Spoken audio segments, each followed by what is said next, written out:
आज हमारे सामने मिस्टर बीस्ट से जुड़े कुछ दिलचस्प चीजें हैं और हम इनमें थोड़ी गहराई से जाकर ये समझने की कोशिश करेंगे कि जिमी डोनाल्डसन एक आम सा लड़का यूट्यूब का इतना बड़ा नाम कैसे बन गया। हाँ, बिल्कुल। चलिए देखते हैं कि ये जो जानकारी है हमारे पास, इससे उनकी कहानी के कौन से खास पहलू सामने आते हैं। मतलब वो शुरुआती मुश्किलों से लेकर उनके जो बड़े लेवल पर चैरिटी वाले काम है वहां तक। बिल्कुल, और ये सफर वाकई में काफी दिलचस्प है। यूट्यूब पर देखिए, इतनी बड़ी कामयाबी मिलना कोई आसान बात तो है नहीं, रातों रात नहीं मिलती। सही बात है। तो आज हम देखेंगे इन स्रोतों के आधार पर कि उनकी क्या स्ट्रैटेजी रही, किस तरह की मेहनत लगी, और वो कौन सा एक टर्निंग पॉइंट था जिसने सब कुछ बदल दिया। तो शुरुआत करते हैं बिल्कुल शुरू से। जिमी डोनाल्डसन जो नॉर्थ कैरोलिना अमेरिका के रहने वाले सिर्फ 13 साल के थे जब उन्होंने यूट्यूब शुरू किया। हाँ, सिर्फ 13 साल। जैसा कि इन पेपर्स में लिखा है, पहले कई साल तो वो गेमिंग वीडियोस और कुछ फनी क्लिप्स ही बनाते रहे, लेकिन व्यूज ना के बराबर थे। सोचिए जरा। हाँ, और यहीं पर एक जरूरी बात है जो इन नोट्स में भी दिखती है कि भाई शुरू में कामयाबी नहीं मिली, लेकिन उन्होंने काम बंद नहीं किया, रुके नहीं, वो नहीं रुके, बल्कि वो YouTube एल्गोरिथम को समझने में लग गए। मतलब वो सिस्टम जो तय करता है कि वीडियो किसको दिखेगा, कितना दिखेगा। अच्छा। जानकारी यही कहती है कि वो घंटों बैठकर ये समझते थे कि भाई थंबनेल कैसा हो, टाइटल क्या रखें, वीडियो के पहले कुछ सेकंड्स कैसे दर्शक को रोकें। ये सिर्फ किस्मत नहीं थी। नहीं, ये तो मेहनत लगती है। हाँ, ये लगातार सीखना और ट्राई करते रहना था, एक्सपेरिमेंट करना। ये तो वाकई कमाल की लगन है। और फिर आया वो वीडियो जिसने सब कुछ बदल दिया, 100,000 तक गिनती वाला। हाँ। यहाँ लिखा है इसे बनाने में उन्हें करीब 40 घंटे लगे, सिर्फ बैठकर गिनती करना। ये आइडिया ही अजीब है, पर चल गया। सही कहा, अजीब जरूर का, पर इसने लोगों का ध्यान खींचा और यहीं से चीजें और भी इंटरेस्टिंग हो गई। इस सक्सेस के बाद उन्होंने अपना रास्ता बदला।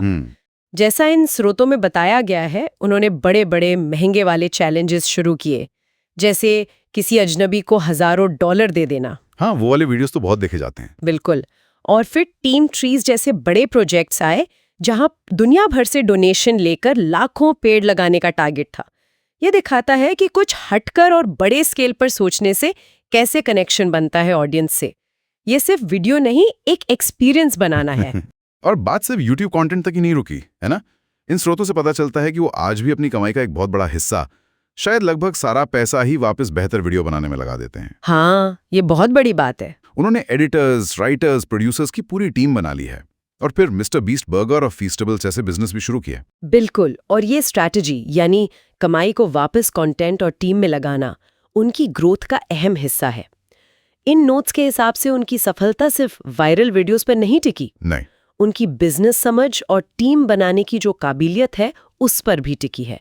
और उनका जो एक मेन आइडिया है, देना या मदद करना, वो उनके ब्रांड का हिस्सा बन गया है। हाँ, ये बात तो है। ये सिर्फ चैरिटी नहीं है, ये उनके बिजनेस मॉडल का एक सोचा समझा हिस्सा है। जैसे वो मिस्टर बीस्ट बर्गर, जो एक वर्चुअल रेस्टोरेंट है, मतलब बिना किसी फिजिकल दुकान के। हाँ, वो क्लाउड किचन वाला कॉन्सेप्ट। बिल्कुल, उसने तो लॉन्च के टाइम ऐप स्टोर्स तक को क्रैश करा दिया था, ऐसा इन पेपर्स में लिखा है। कमाल है। तो इन सब जानकारियों से हम क्या सीख सकते हैं? मुझे तो यही लग रहा है कि देखो, शुरुआत चाहे कितनी भी छोटी क्यों ना हो, असली चीज है लगातार मेहनत। सही। और सीखते रहने की इच्छा। बिल्कुल। और हमेशा कुछ नया, कुछ बड़ा और शायद थोड़ा हटकर सोचने की हिम्मत रखनी चाहिए। क्यों? बिल्कुल सही कहा। और ये बातें सिर्फ कंटेंट बनाने वालों के लिए नहीं है, किसी भी फील्ड में आगे बढ़ने के लिए ये सिद्धांत काम आते हैं। टिके रहना, क्रिएटिव होना, फेलियर से सीखना और एक बड़ा विजन रखना। मिस्टर बीस्ट की कहानी यही दिखाती है कि कैसे जुनून, स्ट्रैटेजी और लगातार एक्सपेरिमेंट करने की जो इच्छा है, वो आपको बहुत आगे ले जा सकती है।